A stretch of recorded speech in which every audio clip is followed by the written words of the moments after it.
Hello, everyone, and welcome to a new episode of Last Best Hope for Conversation, your Babylon 5 podcast. Joining me, I am Jesse Jackson. Joining me, as always, is Karen. Hello. Lou. Good morning, everyone, or afternoon, or evening, depending on when you listen to this. And we are still working through season 5.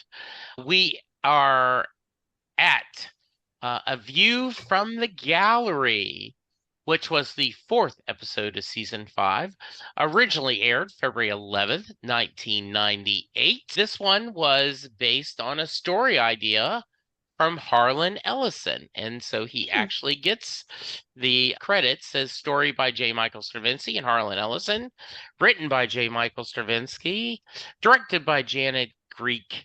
And give me quick thoughts, Lou. I guess you could say this is the Babylon 5 version of Lower Decks, or you could say Lower Decks is the Star Trek version of A View from a Gallery. Oh, I had not thought about that's exactly what it is. Yeah. Sure. How about you, Karen? I found it delightful. Yeah. I love episodes like this that give you a little insight from a different perspective. So, yeah, one of the interesting things I found, I pulled up my script book, and he said that Harlan had always talked about, you're always talking about the big guys. What about the younger people? What about the people that are not at the top of the pyramid? And that's where he came for this idea. The other thing is, he said when they cast the two actors, that they cast them individually, but they ended up having such great chemistry together that all their scenes, like if he said the scene was going to be 3 minutes, it would end up being a minute and a half, minute 45, because they had such chemistry. So he ended up having to add the telepath scene afterwards. Like he had already finished the script, and then he was like, okay, I'm short. What am I going to do? And he realized, oh, he hasn't interacted with the telepath. Let's do that. And so that's where that came from. past where like Matt goes in there? Yes, exactly. Okay. Yeah. Yeah. Basically, this is a little different of an episode. I think a lot different. And it reminded me of the Zeppo episode of Buffy, maybe, where all the stuff happens off screen and Xander is talking about it. So a lot of the stuff that's going on happens off screen, but we do get our two, Bo and Mack, interacting with almost everyone. I don't know if you guys watched Community. Yes, I did. Okay, there's an episode where like there's a main story, and then in the background, Abed helps a couple give birth to a baby all through the episode. And there's no mention of it at all. He's just in the background. Each scene, there's something going on in the foreground, and then he's just in the background helping give birth to a baby, which I find amusing. Yes. So this one is, I don't know for sure how to chase it down. So let's start out with, what were your thoughts of our two leads this episode with Bo and Mack? And Karen, we'll start with you. They were great. The guy who played Mack was in a lot of things. They both have been prolific guest actors, cameo actors. But the guy who played Mack, I remember him from My Blue Heaven with Steve Martin. Great film.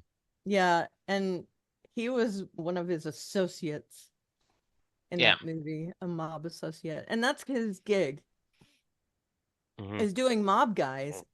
And it was cool to see him in this role.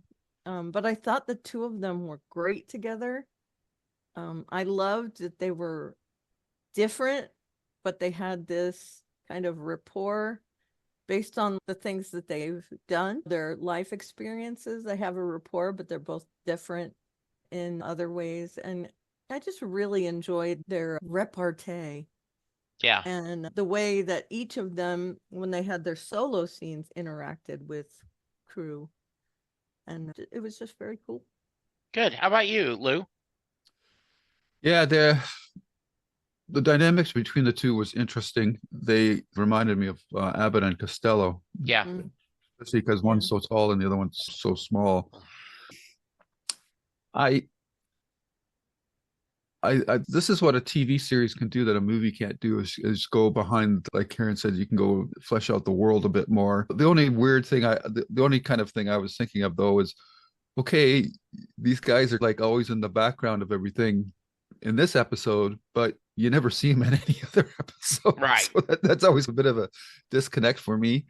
But you do appreciate the blue collar guy, the forgotten people that you've got the cast that is in front of the camera, but then you've got the crew that's behind the camera, and they're like the unsung heroes of these types of collaborative efforts and that. And I guess they also use them as a vehicle to prop up Tracy Scoggins' character because she's so new.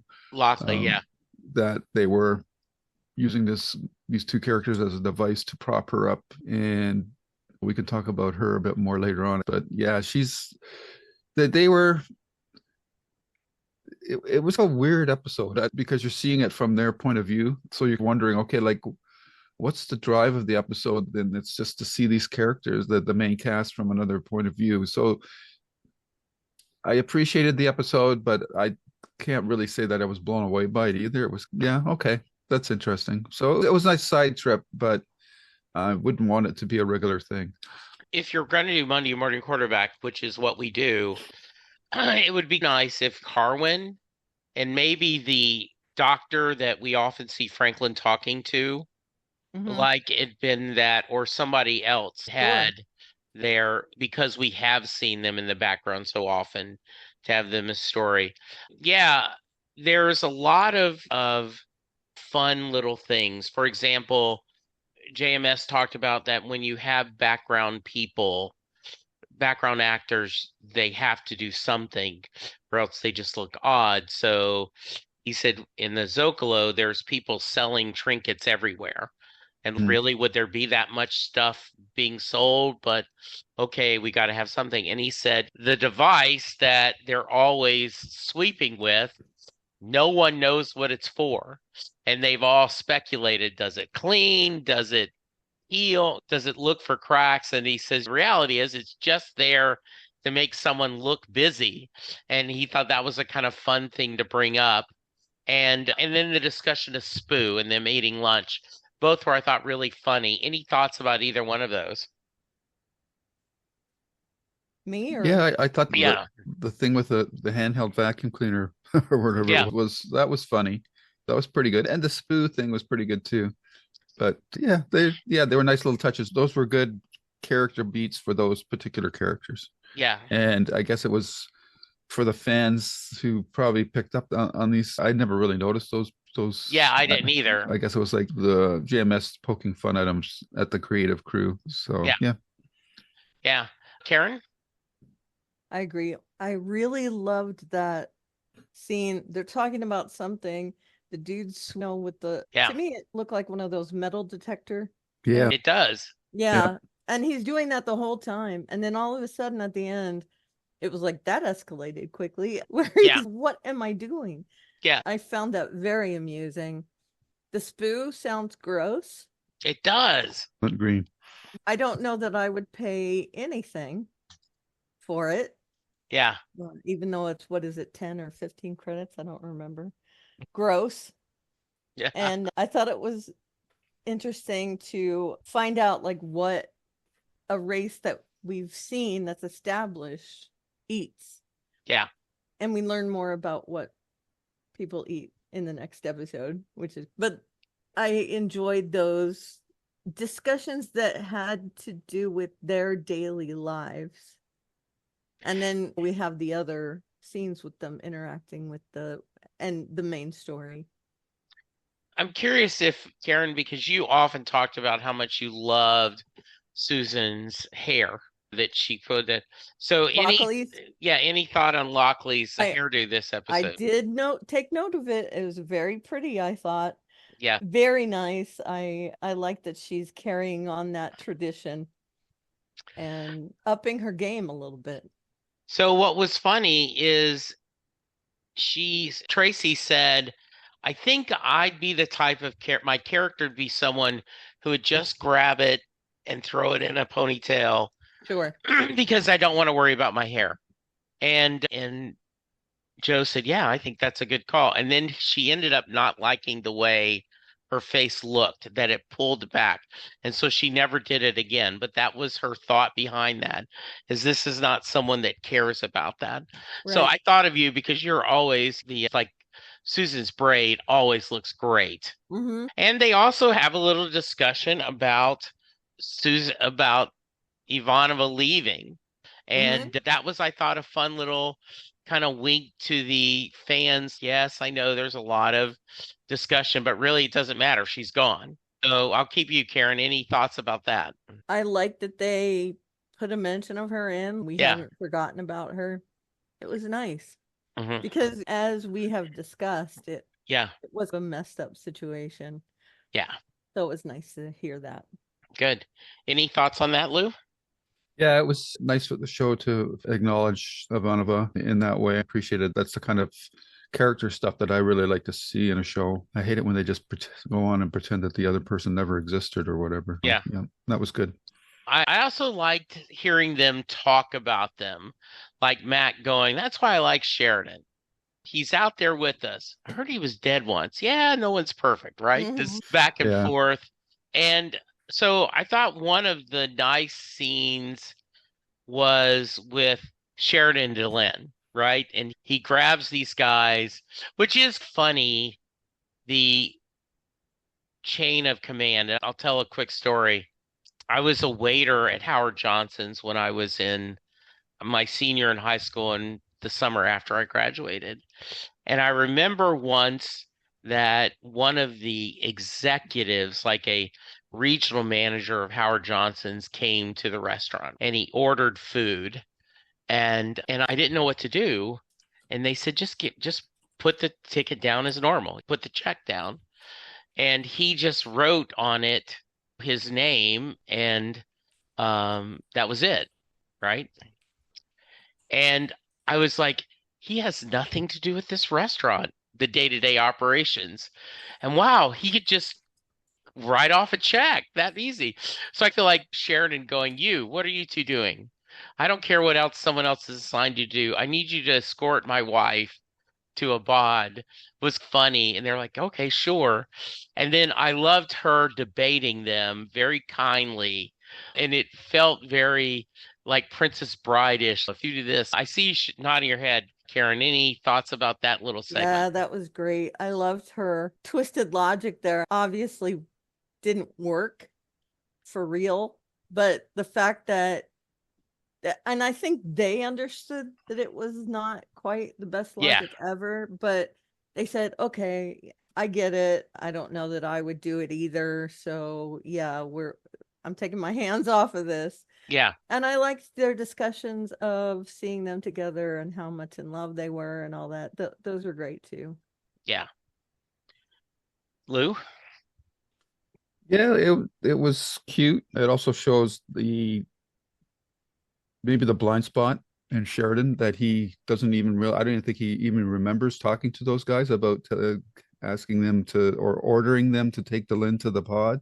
Yeah. But Delenn goes out of her way to actually learn their names and acknowledges them again. And Sheridan just, what was that about, kind of thing, and then just still doesn't acknowledge the people. So I thought it was interesting insight into their characters from that perspective. Yeah, it is, and I love I'm in love that he says I'm in love, right? Mm-hmm. Like she's married. We'll work something out. He just because someone of that. There is a story that now I'm going to get it wrong, so I'll think of it in a minute and tell you. Shit, I can't think of it. You have to cut this out, Lou. But some actor was talking about they met Kamala Harris twice. The first time when she was like a DA, and then the second time when she was Attorney General, and they remembered her name. Kamala said, "Oh, hi, how are you doing?" And they're like, "What?" And she said, I just am really good at remembering faces and names."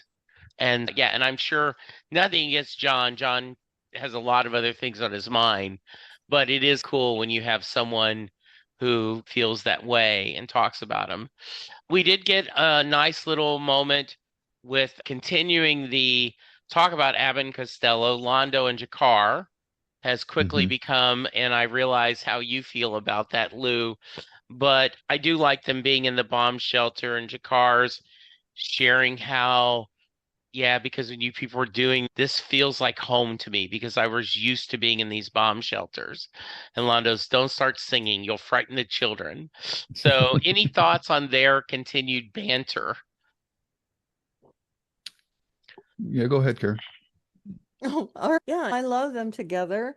I feel like there is an air of problematicness to it, but I do appreciate the two actors together, and I did the comment of how long have they been married or whatever it was that the two Yeah. said.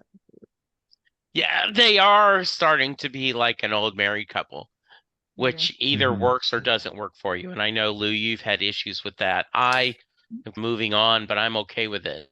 Yeah, I thought this conversation between the two of them highlighted the whole issue, like because he's talking about being in a bomb shelter and who caused him to be in a bomb shelter. So Right. it was like I like Karen and you, I appreciate the actors and I think that their banter is good. I just find the dynamics between them totally unbelievable. Yeah, what can I say? Yeah, no, I get it. And it is interesting. Jakar continues, both of them continue that kind of movement.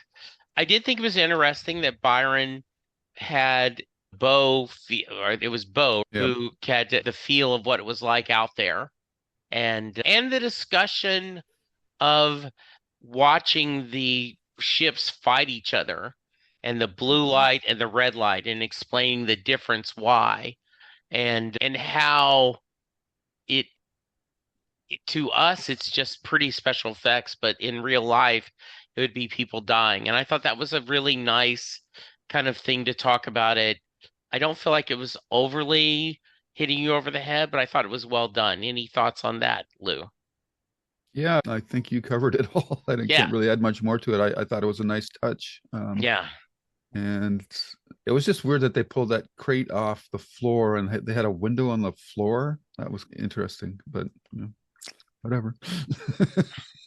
you wonder if it, yeah, that is strange that because when you're designing the ship, it would, I don't know why if you would have that there.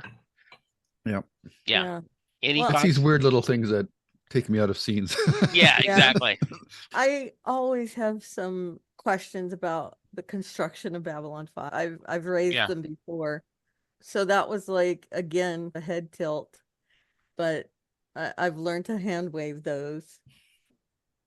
Think about things like when there are wars in real life, Afghanistan and Yeah. Iraq and all those wars that we've had. We go about our daily lives. We have fun. We have Yeah. bad days.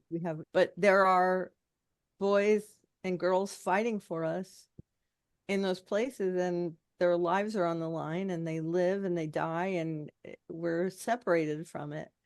And it makes you think about things like that. So Yeah. it was touching and funny at the same time. Yeah. And I think we did get at the end a little him going, Lockley, you're okay. And she's looking, okay, appreciate it. I thought that was a little funny, but it was nice. And I think it was a way of saying, because we're going to continue to see that she's having to earn the respect and loyalty of the crew. And I think Garibaldi is the one who's representing that faction. I thought it was good that they showed another faction that went, hey, okay, she's okay. She's going to be an okay commander. Any thoughts on that, Lou or Karen? Let's go with Lou first.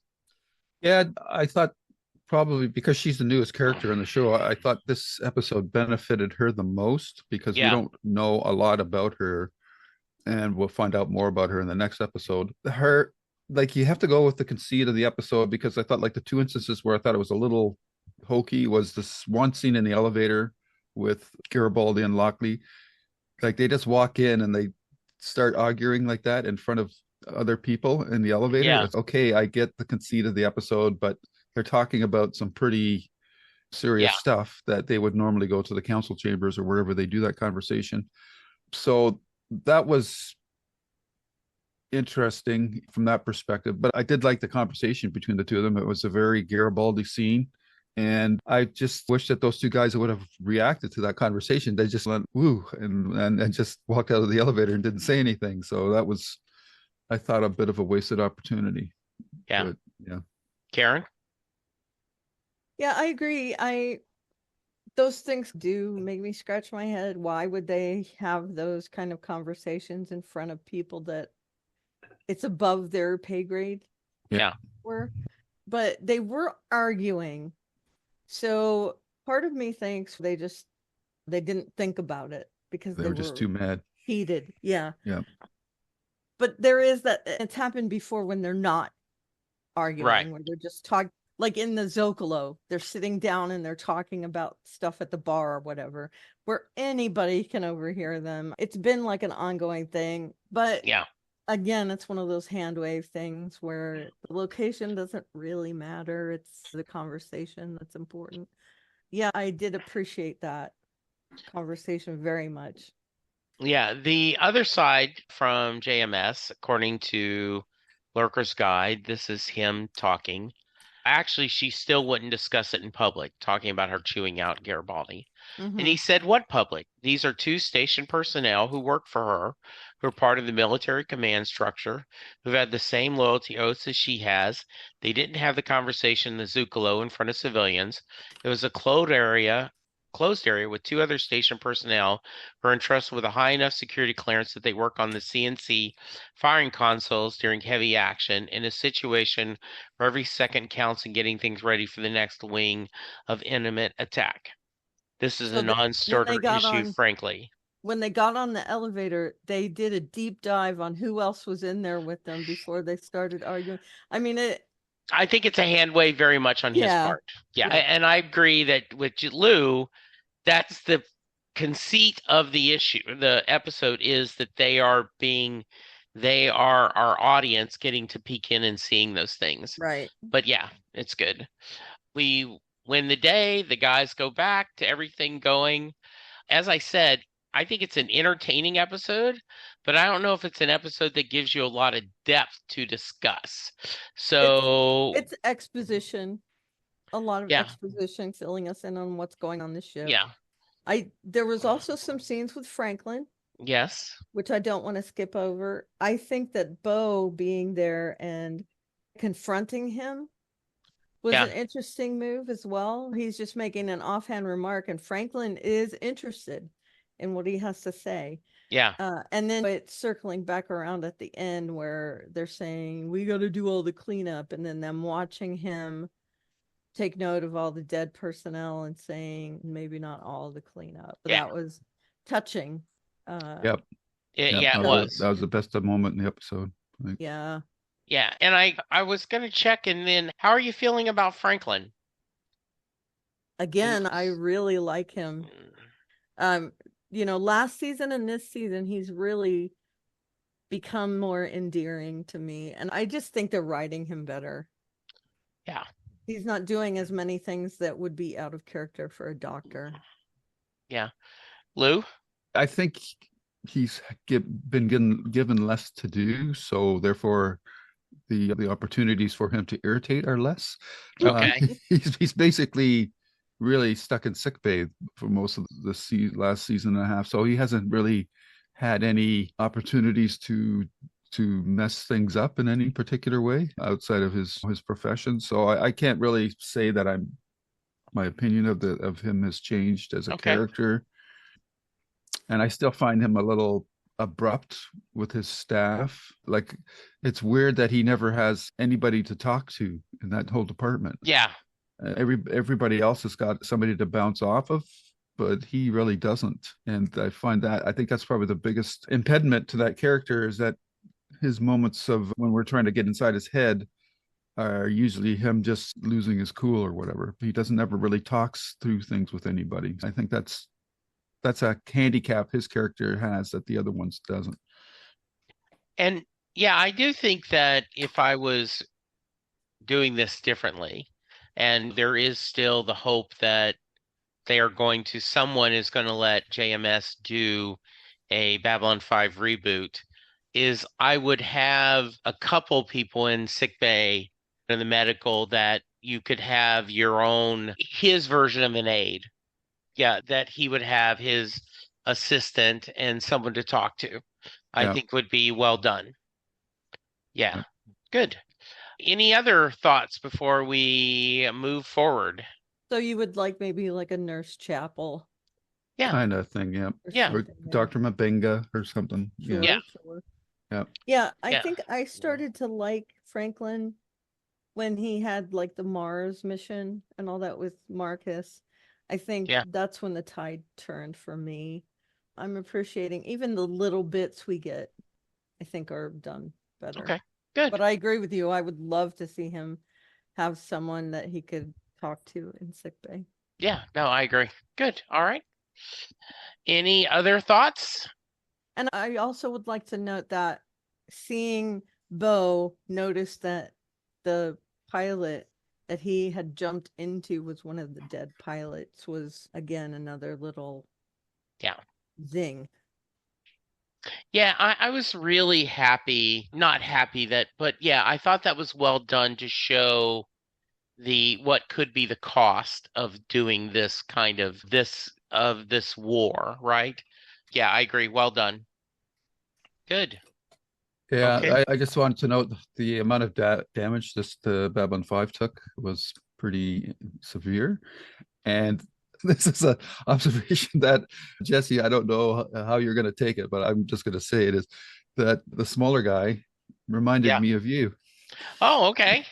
Oh, that's He cute. had that bouncy, optimistic, glass half full kind of outlook on life, which I don't know, just he just when I was watching it, says this just I feel like I'm watching Jesse. I will take that as a compliment. I I would. love that. I Yeah. would. And maybe lose a little bit like Bo, maybe a little bit Maybe. questioning Yeah. things and Yeah, maybe. Okay, I love it. No, that's a great compliment. Thank you. and I would be nobody. I can't imagine my Yeah, analogy on the ship. I just can't. you're like Lockley. I don't know. Yeah, yeah, No, no. Although I am a manager in my real life. Yeah. yeah. But I have to say that double ponytail that she was sporting Oh, it was was pretty nice. awesome. Yeah, it was nice. I don't know if that was a, Mhm. what do you call that?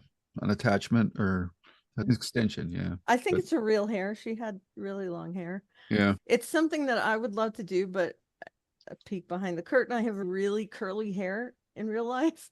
So if I had my hair in a ponytail, it would do this kind of it. I'm gonna show these guys, but it would be straight into the thing and then straight into the next thing, and then it would go poof out at the bottom into little curls, and it wouldn't look as nice. It like a wouldn't be poodle's tail. yes. And if I have it down all the way and I don't put product in it, it's like a haystack, which I just simply love. So I couldn't pull off that hairstyle. I braid my hair. Yeah, but I loved it. I'm envious of people that can wear their hair like that. Yeah, Thank you for bringing it up. I did. I think it worked. I know Mhm. that she later thought it gave her peanut head, but I thought it Oh was really no, well. it's nice. Very Yeah, nice. I And it's agree. also a kind of no nonsense, hey, one extra step from putting it in a ponytail. So it wasn't like overtly elaborate or anything, but also very sleek and hmm nice looking. Good. Why do we talk about that more than anything else? What can you say? Good. Okay. All right. If we have no other thoughts, let's do rankings. Let's go, Karen. All right. It wasn't like the best episode, but I do really like episodes like this. I'm gonna give it an 8 metal detectors. Nice. Lou? Yeah, I really appreciated the conceit of the episode. I don't know if it quite plumbed the depths of what was possible. However, I still appreciated the effort, and I guess I give it eight spoo sandwiches. Nice. I was thinking about 7.5, but that made me smile. Side note, Sylvan, who is my co-host on my Perfectly Good podcast, we rate every John Hyatt song 1 through 5, and she does not agree in half points. Then we should do a 10-point scale, right? Right. So you have to do whole numbers. And I said, but I have people that do a 10-point scale that do half points. Then it's a 20-point scale. So, Okay. yeah, but I'm okay with half points. yeah, so am I. Yeah, I'm going to give this, I think 8 out of 10. Don't want to mess with my hair ponytails. Awesome. Yes, so very nice. You could have done a 7.5. I would Yeah, have no, gone with that. yeah, no, I give it. It's making a point. Here's my philosophy on it, because I also Yeah, rate books. And it frustrates me that Goodreads doesn't allow you to do half points. So you yeah, have to say it. But to yeah. me, it's, hey, this is a 3-star book, Hmm. but I'm giving it a half a point for something Yeah, that yeah, helps it. yeah. So I think half a point actually means something. Absolutely. And I think of it as like an A plus or an A minus or a B Right. plus, B minus. Absolutely. All right. Karen, we got feedback, don't we? We do one feedback from Texas on La Shock. So Yay. hello, Mr. Texas. So who are the people who keep Babylon 5 running? What do they think of the things that happen around them? And what are those things they keep running along the floor? They're Ryobi weed eaters, by the way. Okay, that's funny. The station is under attack again, which means there's a whole bunch of stuff about to be broken. And when things get broke, who are you going to call to make them unbroke? How about Mack and Bo? This gives us a lower decks episode where the main characters are shunted to the side and we instead see them through the eyes of those around them. This means that in the midst of going from one job to the next, they just happen to cross paths with just about every one of the opening credits characters. A bit of a coincidence, but you have to make allowances for the show. They even stumble into Byron's enclave, which leads to a very interesting scene when Byron shows Bo what it's like to pilot a Star Fury in combat. This has led to a lot of speculation about just how powerful a telepath Byron is. If he just created that image and projected it, or if he actually let Bo ride the mind of one of the pilots. I think it's a bit more of a general thing. The station has just about every fighter it has right then. So I imagine there's thoughts and emotions all over the place, and he was able to put together a kind of mental collage. Still, make no mistake, he's a formidable telepath. Side note for me, I think it's made clear that he was actually put into the mind of a pilot. Yeah. That's pretty much what it is. Even though there may be emotions from the other pilots, I think there was one particular pilot he was seeing things through. Yeah. So that's just me doing a side note. Okay. They also addressed things the fans had been discussing, notably why Ivanova had left and telling Lockley she's okay with them. As well they should. This is her first major challenge as station commander, and she succeeds. So we know she's capable. Overall, I enjoy this episode. It's fun watching the regulars from the ground level, and Mack and Bo have a fun dynamic to watch. Anyway, now that the crisis is over, it's on to learning the application of terror. This is the Texas on the Shock signing off. Nice. Yeah. Lou, do we have any feedback on our YouTube page? Yep. Now we're going back 2 episodes. Sure. The Very Long Night of Londo Malari. I don't know if this is an expression of delight or pain, but FSM Dog said, "You mentioned Voldemort. Arg." Yeah. We're not supposed to say Voldemort. Who should not be named, even though I'm not into the Harry Potter stuff. Yeah. I know that much. And Simon's comment goes 360. He says he doesn't know if he agrees with me that this episode would have been better in season 4. Maybe. And then he goes through a whole chain of thought.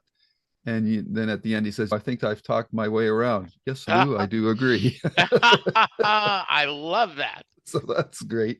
And then I guess I know my position on Londo is probably is irritating to some fans, and this is proof of it. But Joel Miller says Londo is Hitler. What show have you been watching for the last 4 years? And I'm talking, this is a show where Londo took part in bombing the Narn homeworld. So whether you can sweep that under the rug and move forward, that I guess that just depends on who you are. Yeah, Well, and I answered him to that effect as well, that he actually started a kind of extermination of the Narn race. Yeah. and Mhm. let's think about, even all of us hated Rifa, Yep. right? But he manipulated Rifa there and had him Yep. destroyed. Londo has done some bad things. Londo lied.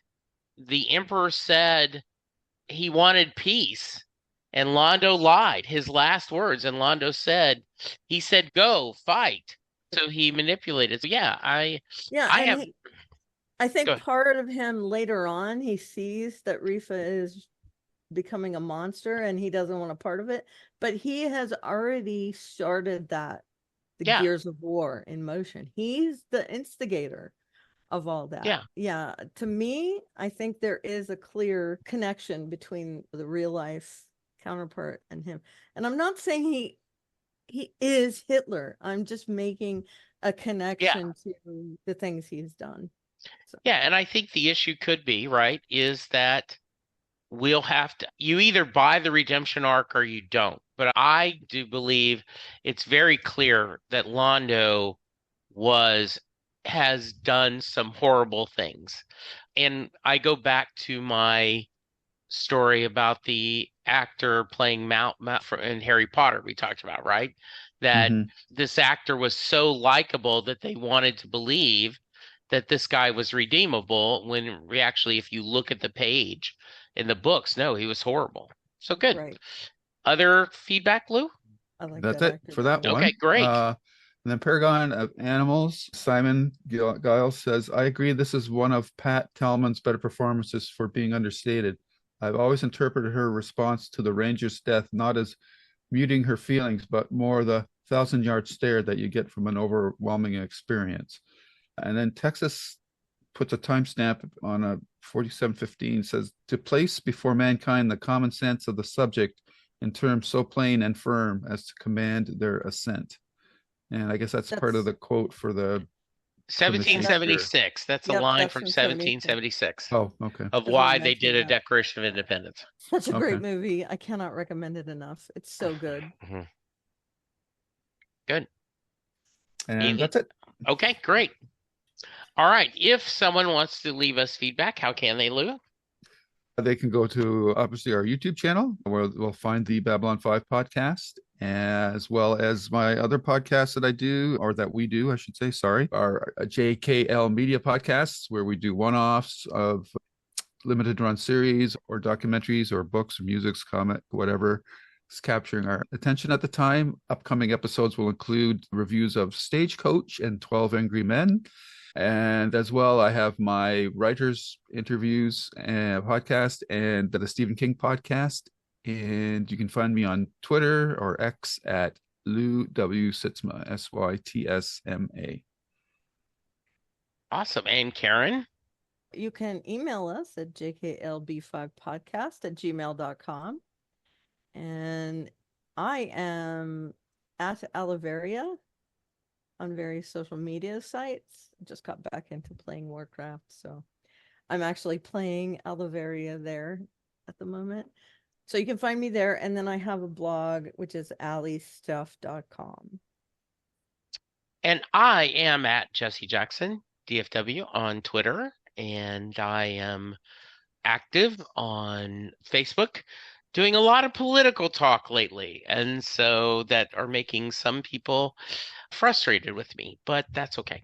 Hey, I'm happy to. And let's see, we are going to continue doing season 5. And yes, we are coming up. I think we may be talking a couple of classic movies, as Lou talked about. And we are all set to get back into another series. So hang tight for that. But for now, thank you, Lou. You're welcome. Thank you, Karen. you are welcome. And just want to tell everyone, thank you so much for listening. Thank you so much for sharing. And we will talk to you soon. Goodbye. Bye Bye. bye. All right. And scene.